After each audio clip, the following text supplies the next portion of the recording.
नमस्कार, स्वागत है आपका खबर फर्स्ट और एटीएस पर। मैं हूं आपके साथ अभिलाषा। बिहार में अगले वर्ष होने वाले विधानसभा चुनाव के पहले एनडीए के सभी घटक दलों में राज्य में एक दूसरे से आगे जाने की होड़ की स्थिति साफ देखी जा रही है। जदयू, लोजपा, हम जैसे दलों की जो लोकसभा चुनाव के बाद राज्य में बड़ी सियासी सक्रियता को देखें तो यह भाजपा के लिए सहयोगियों से बढ़ती परेशानियों के रूप में है। जी हाँ, इतना ही नहीं, भाजपा के सहयोगियों दलों के नेताओं ने पिछले कुछ समय में कई मुद्दों पर अपनी आंख तरेरी है। जैसे जनता दल यूनाइटेड के केसी त्यागी ने 1 सितंबर को पार्टी के मुख्य प्रवक्ता को अचानक से छोड़ दिया। माना गया कि इसका कारण उनके कुछ ऐसे बयान रहे जो भाजपा की सोच से भिन्न थे। इसमें जदयू और भाजपा में मतभेद वाली स्थिति देखी जा रही है। अंत में त्यागी ने इस्तीफा दे दिया। वहीं लेटर एंट्री और सामान्य नागरिक संहिता, SC/ST के आरक्षण जैसे मुद्दों पर LJP-R के प्रमुख और केंद्रीय मंत्री चिराग पासवान भी विरोध जता चुके हैं। जीतन राम मांझी भी नीतीश कुमार की शराबबंदी के खिलाफ लगातार बयान दिए जा रहे हैं। वहीं पशुपति कुमार पारस भी भाजपा से अपनी नजदीकियां बढ़ा रहे हैं, जो कि अलग सियासी चर्चा का केंद्र बना हुआ है।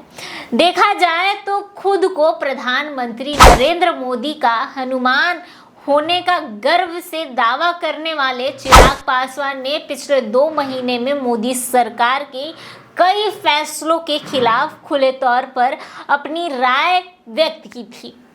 अगस्त में जब 45 संयुक्त सचिवों और निर्देशकों और उप सचिवों की भर्ती के लिए लेटर एंट्री की अधिसूचना आई तो पासवान ने कहा यह पूरी तरह से गलत है और उनकी पार्टी उनके बिल्कुल पक्ष में नहीं है। पासवान, जिनकी पार्टी निजी क्षेत्र में भी कोटे की वकालत कर रही थी, चाहते हैं कि सरकार जब भी नौकरियों के लिए अधिसूचना जारी करे तो आरक्षण का पालन करे। इतना ही नहीं, चिराग पासवान ने जाति जनगणना की भी वकालत की, जिसमें वो विपक्ष के सुर से सुर मिलाते हुए दिखे, जिसकी मांग कांग्रेस और अन्य विपक्षी दल आक्रामक तरीके से कर रहे थे, उसमें वो शामिल हो गए थे।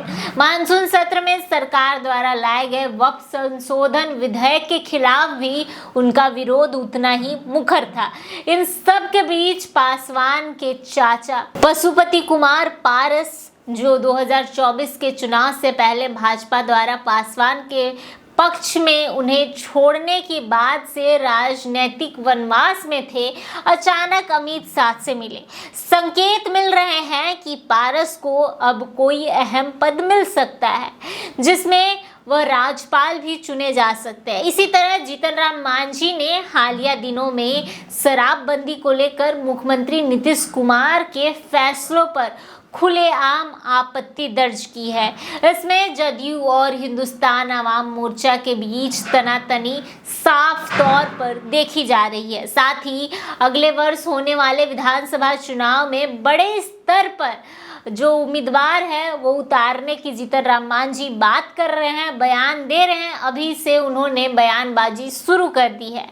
यहाँ जदयू और हम के बीच दूरियां साफ तौर पर काफी देखी जा रही है। तो वहीं भाजपा अगले वर्ष होने वाले विधानसभा चुनाव को लेकर जहां सक्रियता से जुट गई है, वहीं जदयू ने ऐलान कर दिया है कि नीतीश कुमार भी वर्ष 2025 से 30 तक राज करेंगे, मुख्यमंत्री होंगे।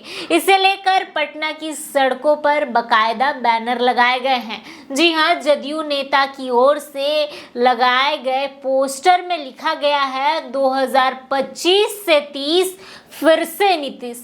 माना जा रहा है कि इस पोस्टर पॉलिटिक्स का मकसद भाजपा सहित एनडीए के अन्य सहयोगी दलों पर जदयू का अभी से दबदबा बनाना है कि राज्य में सीएम की कुर्सी खाली नहीं है।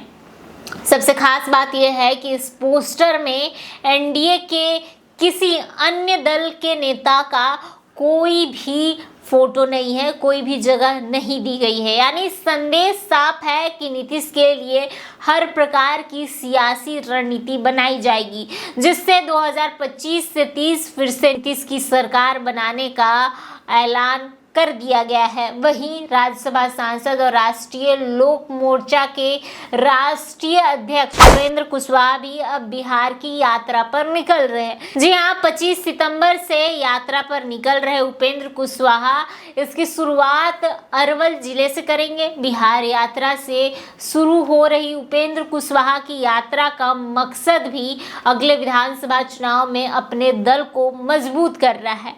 एनडीए के इन तमाम दलों की सियासी बयानबाजी, यात्रा तथा पोस्टर पॉलिटिक्स से सबसे ज्यादा टेंशन भाजपा की बढ़ेगी। भाजपा राज्य में खुद को एनडीए में बड़े भाई की भूमिका जो है वो रखती है और रखना भी चाहती है, लेकिन अन्य जो सहयोगी दलों की हालिया गतिविधियों से लग रहा है कि भाजपा को यह सोचना पड़ेगा कि एनडीए में किस दल को कितना वजन दिया जाए। बहरहाल इस पूरी जानकारी पर आपको क्या लगता है, अपने राय और विचार कमेंट बॉक्स में जरूर बताएं।